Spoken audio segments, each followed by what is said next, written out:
Welcome students in our another video tutorial of biology point. आज हमारा topic है DNA fingerprinting. DNA fingerprinting की अगर बात की जाती है तो it is a very important topic for the biotechnology and advance microbiology हम कह सकते हैं इसको। इसमें हम on the basis of DNA pattern, DNA bending pattern, उस बेंडिंग पैटर्न के बेस पे हम आइडेंटिफाई करते हैं मैचिंग ऑफ द डीएनए। कैसे इस प्रोसेस को फॉलो किया जाता है, क्या क्या इसमें स्टेप्स होती हैं और which elements are use in this technique, उन सब के बारे में हम इस वीडियो में देखेंगे। तो स्टार्ट करते हैं हमारा ये वीडियो। मैं उम्मीद करता हूँ आपको ये वीडियो अच्छा लगेगा और अगर आपके किसी भी प्रकार के डाउट रहते हैं तो आप मुझे कमेंट बॉक्स में पूछ सकते हैं। थैंक यू स्टूडेंट्स, बने रहिए इस वीडियो में। तो सबसे पहले हम बात करते हैं कि what is the DNA fingerprinting. मतलब डेफिनेशन की अगर बात करें तो डेफिनेशन का सीधा सा मतलब है कि DNA fingerprinting is a way to identify a certain individual rather than simply identifying a species और ए पर्टिकुलर ट्रेट। मतलब इसके अंदर हम क्या करते हैं, इस बेंडिंग पैटर्न से हम एक सिंगल इंडिविजुअल को आइडेंटिफाई करते हैं। अब आइडेंटिफाई का सीधा सा मतलब है कि on the basis of DNA sample, on the basis of DNA band हम उसको आइडेंटिफाई करते हैं कि हाँ ये ही पर्सन है और उसी पर्सन से वो जो डीएनए बैंड है वो मैच करता है। अब बेसिकली हम इसका क्यों करते हैं, क्या रीज़न है, वो उसका सीधा सा इतना रीज़न होता है कि अगर हम बात करें कि किसी भी बच्चे के एक से ज़्यादा अगर पेरेंट जो है वो उसको क्लेम कर रहे हैं कि ये मेरा बच्चा है, तो उस कंडीशन के अंदर फिर उस बच्चे का मतलब उसका सैंपल लिया जाता है, डीएनए सैंपल। देन जो भी उनको क्लेम कर रहा है कि दिस इज़ माय बेबी और जो भी है, तो उनका सैंपल लिया जाता है। देन उसके बाद में जब उनका बेंडिंग पैटर्न मैच कर जाता है, जिससे वो मैच करेगा उससे उसको फिर क्या मान लिया जाता है कि ये इसके रियल जो है पेरेंट्स है।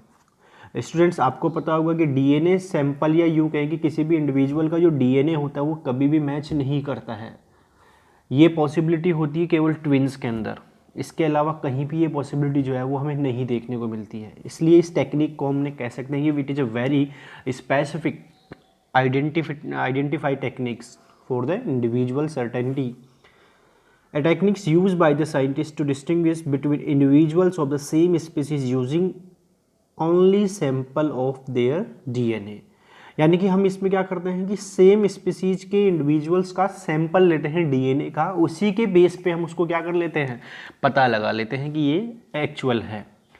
स्टूडेंट, इसमें कंफ्यूज होने की ज़रूरत नहीं है कि हम इसको यूज़ किसके लिए करेंगे। तो हम इसको यूज इसलिए करते हैं कि पहली बात, अगर आप ह्यूमन के अंदर और अगर आप किसी भी अंदर एनिमल्स के अंदर अगर आप आइडेंटिफाई करना चाहते हो तो उसमें आप आइडेंटिफाई कर ही नहीं सकते ना, करने की ज़रूरत भी नहीं होगी आपको, क्योंकि वो तो साफ दिख रहा है कि हाँ वो मानव है, वो जानवर होंगे, या यूँ कहें कि वो कोई भी शेर हो सकता है, कुत्ता, बिल्ली, कुछ भी हो सकता है। लेकिन यहाँ पे ये जो प्रोसेस है ये बेसिकली फॉलो की जाती है फॉर द सेम स्पीसीज। अब सेम स्पीसीज यहाँ पे एनिमल्स की भी हो सकती है, ह्यूमंस की भी हो सकती हैं, और बेसिकली एनिमल्स तो आपके पास आएंगे नहीं कि हाँ आप मेरा जो है ये केस चल रहा है और आप इसको सोल्व कीजिए। तो बेसिकली ये होता तो ह्यूमन के लिए ही है। तो इस तरीके से इससे हम पता लगाते हैं कि what is the real suspects, what is the real pattern of bending in DNA. Process की अगर बात की जाती है तो ये प्रोसेस आपको यहाँ पे थोड़ा सा ब्रीफ में दिया हुआ है, लेकिन हम इस प्रोसेस को डिटेल में भी पढ़ेंगे आगे। प्रोसेस में आपको दिख रहा होगा कि पहले यहाँ पे कुछ ड्रॉपलेट्स हैं, दिस इज़ द सैंपल जो हम लेंगे। देन उसके बाद में हमने यहाँ पर इसको क्या कर लिया, फ्रेगमेंटाइज कर लिया है। फ्रेगमेंटाइज के बाद में इसको हमने किया है जेल इलेक्ट्रोफोरेसिस जैसे हम कहते हैं। देन उसके बाद में इसको किया है हमने सदर्न ब्लॉटिंग। देन उसके बाद में हमने इसको किया है ऑटो रेडियोग्राफ और then analysis of bending pattern है। तो ये सारी की सारी जो प्रोसेस है इसी वीडियो लेक्चर के अंदर हम उसको देखेंगे। अगर आपको इसके किसी भी प्रकार का कोई डाउट रहता है तो आप मुझे कमेंट बॉक्स में पूछ सकते हैं। दूसरी बात, who is the invention of the DNA fingerprinting. तो एलेक्स जेफरी की एक बात की जाती है तो इन्होंने सबसे पहले क्या किया था, इसको डिस्कवर किया था, इस टेक्निक को इन्होंने प्रपोज किया था 1985 के अंदर। तो ये थोड़ा सा हिस्टोरिकल पॉइंट है, हिस्टोरिकल क्वेश्चन भी यहाँ से पूछे जाते हैं। अब हमारे मेन टॉपिक पे आते हैं प्रोसेस आप कह सकते हो या methods of the DNA fingerprinting कह सकते हो। तो मेथड्स की अगर बात की जाती है तो स्टूडेंट सबसे पहले आपको यहाँ पर रिक्वायर होती है सैंपल की। Sample that means DNA sample. अब हम डीएनए सैंपल लेने के लिए कौन कौन से बायोलॉजिकल सैंपल्स को यूज़ में ले सकते हैं, तो यहाँ पे बायोलॉजिकल सैंपल होता है सबसे पहले हमारा ब्लड। बेसिकली ब्लड के अंदर भी डीएनए होता है। देन हेयर भी कोई भी वहाँ पे अगर सस्पेक्ट एरिया में अगर वो मिल जाता है तो हेयर भी आप वहाँ से ले सकते हो। सलाइवा हो सकता है, सीमन हो सकता है, बॉडी टिश्यू सेल्स हो सकती है। DNA samples have been obtain from the vaginal cells transfer to the outside of a condom during sexual intercourse. मतलब बेसिकली ये जो आपको मैं बता दूं, डीएनए फिंगरप्रिंटिंग जो है वो बेसिकली यूज़ की जाती है फॉर द क्रिमिनल सस्पेक्ट्स, कि हम किसी भी क्रिमिनल को कैसे आइडेंटिफाई करते हैं इन द रेप केस। तो उस कंडीशन के अंदर इसको यूज़ में लिया जाता है डीएनए फिंगरप्रिंटिंग को। तो जहाँ से भी आपको पॉसिबिलिटी होती है वहाँ से ये सैंपल गेन किया जाता है। देन सैंपल लेने के बाद में उसको फिर प्रोसेस से स्टार्ट किया जाता है। देन एनालिसिस किया जाता है कि यही रियल है, ये जिसके ऊपर हम डाउट कर रहे हैं वही रियल पर्सन है। तो ये सैंपल के टाइप है जहाँ पे हम जिस कंडीशन में हमें ये करने को देखने को मिल रहा है वहाँ से हम जो भी सैंपल या जो भी पॉसिबिलिटी हमें यहाँ पे मिलती है, सबसे पहले कि मान लो वहाँ पे ब्लड मिल रहा है, हम ब्लड का सैंपल ले लेंगे और ब्लड सैंपल से हम डीएनए को आइसोलेट कर लेंगे। तो वॉट जो भी हमें वहाँ सब कुछ मिलता है हम वही सैंपल को यूज़ में लेते हैं for the DNA isolation. Is that clear? Now steps of DNA fingerprinting. तो जैसे ही हमने सैंपल गेन कर लिया, सैंपल हमने क्या कर लिया, वहाँ से सस्पेक्टेड एरिया से हमने जैसे सैंपल लोड किया, सैंपल उठाया, देन हम पहुँचते हैं लैब में। लैब में जैसे ही काम स्टार्ट होता है तो सबसे पहले स्टार्ट किया जाता है आइसोलेशन ऑफ डीएनए। यानी कि जैसे ही आपको सैंपल मिलता है तो सैंपल से आप डीएनए फिंगरप्रिंटिंग स्टार्ट करने के लिए सबसे पहले स्टार्ट करते हैं, पहली जो प्रोसेस है that is the isolation of DNA.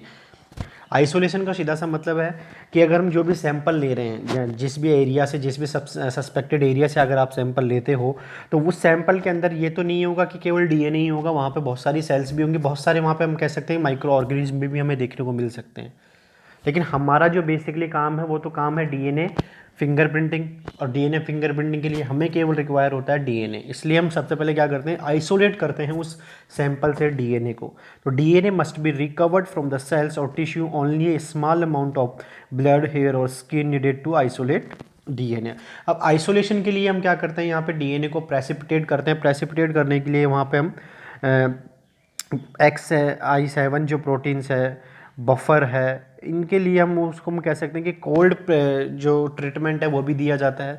Then उससे डीएनए क्या हो जाता है, आइसोलेट हो जाता है। और देन जैसे ही डीएनए जो है वो आइसोलेट हो जाएगा, और आइसोलेट होने के बाद में हमारी सेकंड जो प्रोसेस होती है, सेकंड जो स्टेप है वो स्टार्ट होती है। आइसोलेशन के जस्ट बाद में हम क्या करते हैं, वो डीएनए को फ्रेगमेंटाइज करते हैं। अब फ्रेगमेंटाइज की ज़रूरत क्यों पड़ रही है, तो अब स्टूडेंट्स आप इतना सा देख लीजिए कि मान लीजिए आइसोलेट हुआ डीएनए इतना लंबा है, जो डीएनए आपने आइसोलेट किया है वो इतना लंबा डीएनए है। अब इतने लंबे डीएनए को एनालिसिस करना पॉसिबल नहीं होता, तो इसलिए हम उसको क्या करते हैं, छोटे छोटे फ्रेगमेंट्स में है उसको क्या करते हैं, कट करते हैं छोटे छोटे फ्रेगमेंट्स के अंदर। अब उसको फ्रेगमेंटाइज करने के लिए भी वहाँ पे क्या होता है, एंजाइम की रिक्वायर होती है, तो हम उसके अंदर एंजाइम ऐड करते हैं। तो इस प्रोसेस को बोला जाता है digestion of DNA by the restriction enzymes. और रेस्ट्रिक्शन एंजाइम यहाँ पे कैसे हैं, एंडोन्यूक्लियस टाइप के हैं। Endonuclease that cut the between the DNA, जो एंड से कट करते हैं दैट इज द एक्सोन्यूक्लियस। तो अब दूसरी बात, ये जो रेस्ट्रिक्शन एंजाइम्स हैं ये सारे के सारे कैसे होते हैं, स्पेसिफिक होते हैं for the base of the DNA. अब स्पेसिफिक होने के से हमें बेनिफिट क्या होगा कि ये पर्टिकुलर जगह से ही कट करेंगे। ऐसा नहीं है कि इनकी मन मर्जी से ये रैंडम जो है डीएनए को कट कर लेंगे, ऐसे ही नहीं। जैसे कि यहाँ पे आपको दिखाया गया इस डायग्राम के अंदर कि ये पर्टिकुलर एरिया से क्या कर रहा है, इसको कट कर रहा है। तो it is a specific cutting आप कह सकते हो। जैसे ये कटिंग जो परफॉर्म होती है तो हम कह सकते हैं कि हमारा जो डीएनए वो क्या हो जाता है, फ्रेगमेंटाइज हो जाता है। यानी कि आप कह सकते हैं कि जो फ्रेगमेंट है इसको हम नाम देंगे रेस्ट्रिक्शन फ्रेगमेंट्स। जो डीएनए अब यहाँ पे बना है, इस डीएनए को हमने नाम दिया रेस्ट्रिक्शन फ्रेगमेंट्स। रेस्ट्रिक्शन फ्रेगमेंट जो है वो लंबे भी हो सकते हैं और छोटे भी हो सकते हैं, डिपेंड करता है cutting of the enzyme, depend करता है डाइजेशन ऑफ द डीएनए कि डीएनए का डाइजेशन कैसा हुआ है, डीएनए के अंदर जो एंजाइम है उसने अपनी जो कार्य है, जो कटिंग है वो कैसे की है। इसके लिए हम बहुत सारे एंजाइम जो है वो यूज़ करते हैं। यहाँ पे दिए हुए हैं HAE third, hind first, ALU first. तो बहुत सारे एंजाइम जो है वो यहाँ पे काम किए जाते हैं। दूसरी बात, जैसे ये रेस्ट्रिक्शन जो है एंजाइम से जो अपनी प्रोसेस है वो कंप्लीट कर लेते हैं, उसके बाद में इस रिएक्शन मिक्सचर को क्या किया जाता है, इनक्यूबेट किया जाता है पूरी एक रात के लिए 37 डिग्री सेल्सियस टेम्परेचर पे। ये पॉइंट आपको याद रखना है कि इस प्रोसेस के अंदर क्या किया जाता है, मतलब जब डाइजेशन हो रहा होता है डीएनए का, तो उस दौरान उसको क्या किया जाता है, इनक्यूबेट किया जाता है पूरी रात, लगभग 24 आवर्स आप इसके लिए कह सकते हैं। एंड 37 डिग्री सेल्सियस टेम्परेचर पे उसको क्या किया जाता है, इनक्यूबेट किया जाता है। जैसे ही इनक्यूबेट हो जाएगा तो हमारे जो रेस्ट्रिक्शन फ्रेगमेंट्स है वो अलग हो जाएंगे। अब रेस्ट्रिक्शन फ्रेगमेंट्स हमने प्राप्त कर लिए, दैट मीन्स हमने छोटे छोटे जो सीक्वेंस है वो ले लिए। अब इन सीक्वेंस को लेने के साथ में हमें यहाँ पे सबसे ज़्यादा ज़रूरत होती है और भी छोटे, या यूँ कहें कि और भी स्पेसिफिक लेंथ के सीक्वेंस को गेन करना। तो इसलिए हम थर्ड स्टेप फॉलो करते हैं, that is the electrophoresis, gel electrophoresis. ये जेल इलेक्ट्रोफोरेसिस तो आपको सबको नहीं भी पता हो तो आपको मैं बता दूं कि जेल इलेक्ट्रोफोरेसिस जो है बेसिकली काम करती है molecular weight and the charge के बेस पे। मॉलिक्यूलर वेट एंड चार्ज के बेस की बात की जाती है तो ये करती क्या है कि जो छोटे से छोटा बैंड होगा, छोटे से छोटा बैंड जो है वो नीचे की तरफ हमें देखने को मिलेगा और ऊपर की तरफ हमें बड़े बैंड जो है वो देखने को मिलेंगे। तो इस तरीके से हमारा जो बैंडिंग पैटर्न है वापस क्या हो चुका है, यहाँ पे अरेंज हो चुका है। मतलब कि अब जो बैंड्स है डीएनए की जो बैंड है वो एगारो जेल के ऊपर क्या हो चुके हैं, बिल्कुल सेपरेट हो चुके हैं इन द साइज ऑर्डर। उनकी जो साइज है उसके क्रम के अंदर वो क्या हो चुके हैं, अब यहाँ पे अरेंज हो चुके हैं। तो fragments are separated on the basis of size using a process called the gel electrophoresis. Gel electrophoresis के अंदर हम जो जेल यूज में लेते हैं that is the agarose gel, आपको याद रखनी है यहाँ पे। DNA fragments are injected into wells and an electric current is applied along the gel. Electric current इसलिए अप्लाई किया जाता है क्योंकि डीएनए के अंदर चार्ज होता है, चार्ज होने की वजह से वो अपने अट्रैक्टिव या अपना जो भी उसका इंटरेक्टिव चार्ज होगा उसकी तरफ वो क्या करता है, मूवमेंट करता है। और आपको पता होगा डीएनए इज नेगेटिवली चार्ज, तो वो मूवमेंट करेगा पॉजिटिव की तरफ। तो ये तो जहाँ पे आपको पूरी की पूरी जो जेल इलेक्ट्रोफोरेसिस यूनिट होती है उसमें ये लगा हुआ रहता है। तो इस तरीके से हमारा जो डीएनए है वो वापस क्या हो चुका है, बिल्कुल अरेंज हो चुका है in the size order. Clear बात है यहाँ पे। नेक्स्ट 4 स्टेप की बात की जाती है तो 4 स्टेप के अंदर देख लीजिए आप कि ये अभी जैसे कि हमने कहा था कि जेल जो है इलेक्ट्रोफोरेसिस जब आप करते हैं तो यहाँ पे जो स्मॉलेस्ट डीएनए वो नीचे की तरफ रहेगा, बड़ा जो डीएनए वो ऊपर की तरफ रहता है। क्लियर बात यहाँ पे। तो ये अरेंज है इनका।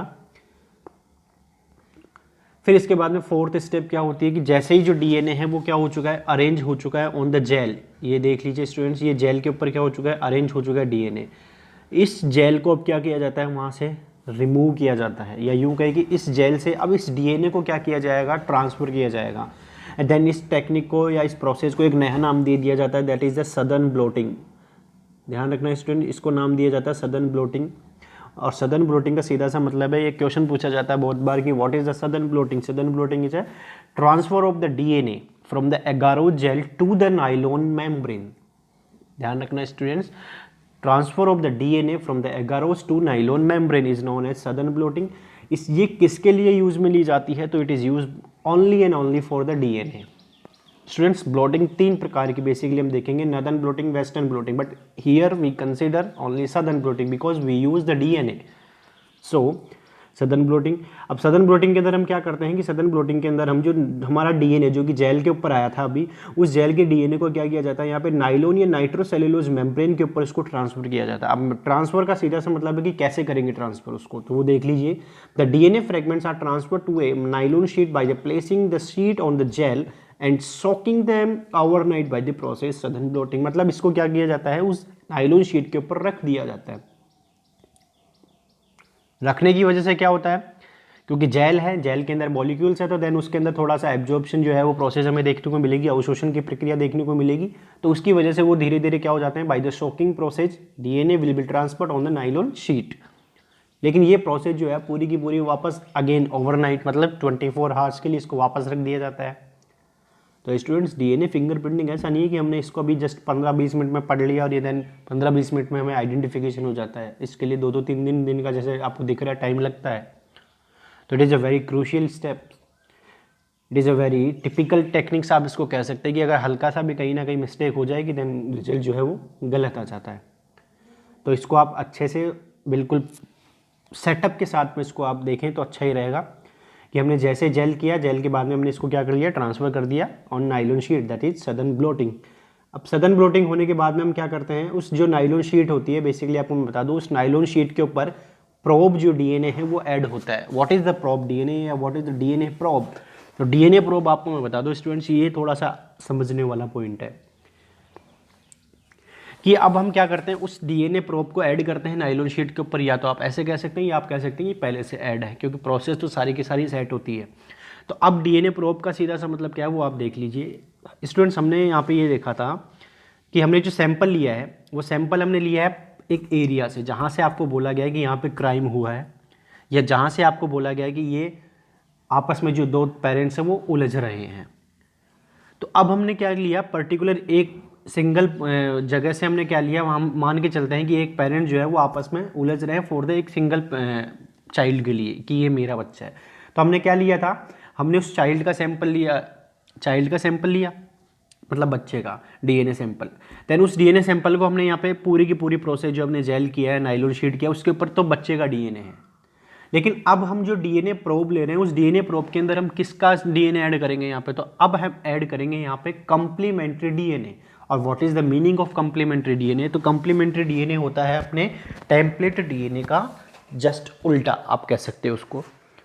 अब इसका मतलब क्या हुआ कि यहाँ पे अब क्या हम बच्चे का ही वापस डीएनए ऐड करेंगे? नहीं, तो हम यहाँ पे डीएनए प्रोब ऐड करेंगे किसका, जो पेरेंट्स उस बच्चे के लिए अपने आप को मतलब ये कह रहे हैं कि ये मेरा बच्चा है, तो हम उस पेरेंट्स के डीएनए का यहाँ पे क्या करेंगे, इस नाइलॉन शीट के ऊपर ट्रांसफर करेंगे। तो इट इज़ क्लियर। और सीधी सी बात है, अगर बच्चे का डीएनए जिस भी पेरेंट्स के साथ में मैच कर जाएगा तो वहाँ पे बेंडिंग हमें शो हो जाएगी। तो यही टेक्निक है। तो ये डीएनए प्रोब, या इसको हम कहते हैं प्रोबिंग या प्रोब लेबलिंग। तो what is that? DNA probe adding radioactive or colored probes to the nylon sheet which is the complementary to target sequence। ये complementary होता है हमारे target sequence के लिए। target मतलब जिसका आप लिए आप ये केस जो है वो स्टडी कर रहे हैं। each probe only sticks to one or two specific place on sheet। ऐसा भी नहीं है कि हर जगह ही वो प्रोब वही मिलता रहेगा, तो पर्टिकुलर जगह पे रहेगा तो पर्टिकुलर जगह पे वो बेंडिंग भी हो जाएगी। देन नेक्स्ट प्रोसेस, जैसे हमने वहाँ पे क्या किया, डीएनए प्रोब ऐड कर दिया, लेबलिंग कर दी, तो अब क्या होगा, जो हमारा सस्पेक्ट का डीएनए है और जो हमारे कंप्लीमेंट्री डीएनए सीक्वेंस है, दोनों के दोनों क्या करेंगे, हाइब्रिडाइज करेंगे। हाइब्रिडाइज करने के साथ में क्या होगा, हमें अलग अलग जो सीक्वेंस है या अलग अलग बेंडिंग पैटर्न है वो हमें देखने को मिलेगा। तो जैसे कि हमने कहा कि labelled probe DNA should be hybridise with the complementary sequence located on a nylon membrane for the detection of the position of letter. Membrane is washed to remove the non-specific binding and clearing of the background. After the hybridization, मतलब इसको रख दिया जाता है 1-2 our के लिए। Then उसके बाद में क्या किया जाता है, वॉश कर दिया जाता है इस नाइलॉन शीट को। वॉश करने से क्या होता है कि वॉश करने से ये सीधी सी बात है कि जो अनबाइंडिंग डीएनए है, जिन्होंने बाइंड नहीं किया है, वो वहाँ से रिमूव हो जाएंगे। तो केवल हमारा जो बैकग्राउंड है या यूँ कहेगी जो बाइंडिंग है वो हमें क्लियरली विजिबल होगी। अब नेक्स्ट स्टेप है हमारी, जैसे ये बाइंडिंग हो जाता है, जैसे हाइब्रिडाइजेशन हो जाता है, तो हम करते हैं इसकी autoradiography to detect the sequence in the genome bound with the hybridised radioactive probe on the membrane. Technique involve alignment of the hybridised membrane with x-ray film. The x-ray film is alter as development shows multiple number of bonds that look like bar codes and known as DNA fingerprints. Very simple है कि radio active के अंदर हम क्या करेंगे कि जो DNA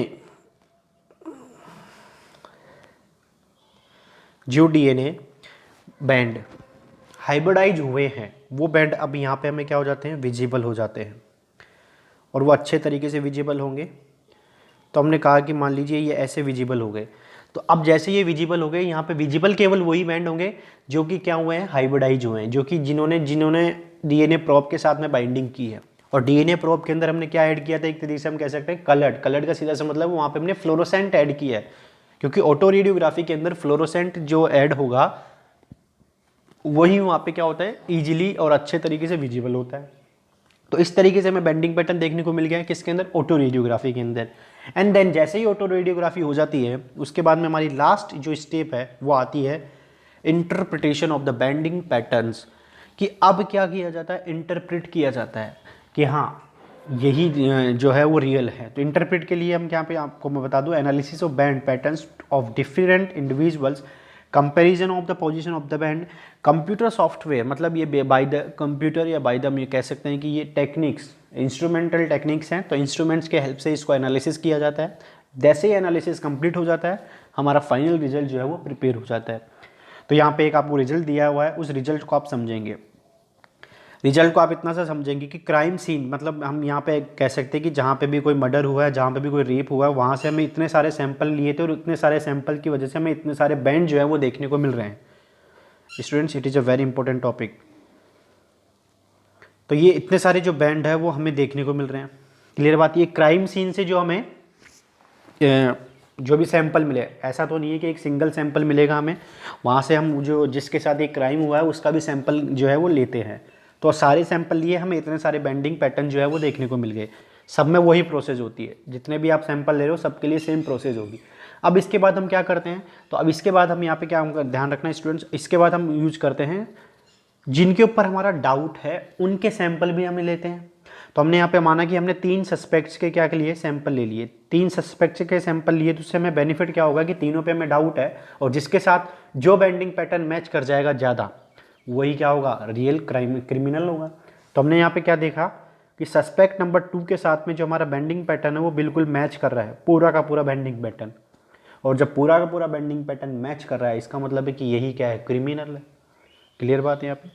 तो ये प्रोसेस होती है पूरी की पूरी, जिसमें हम चाहे क्रिमिनल हो चाहे जो हमारा विक्टिम होता है, दोनों के क्या करते हैं वहाँ पे जो सैंपल है वो गेन किए जाते हैं। सैंपल लेने के बाद में ये पूरी की पूरी प्रोसेस जो है फॉलो की जाती है। तो इस तरीके से हमारी जो डीएनए फिंगरप्रिंटिंग है वो देखने को मिलती है हमें। तो मैं उम्मीद करता हूँ आपको ये वीडियो अच्छे से समझ में आया होगा, और आपके अगर किसी भी प्रकार के कोई डाउट हैं तो आप मुझे पूछ सकते हैं। Thank you students for watching this video.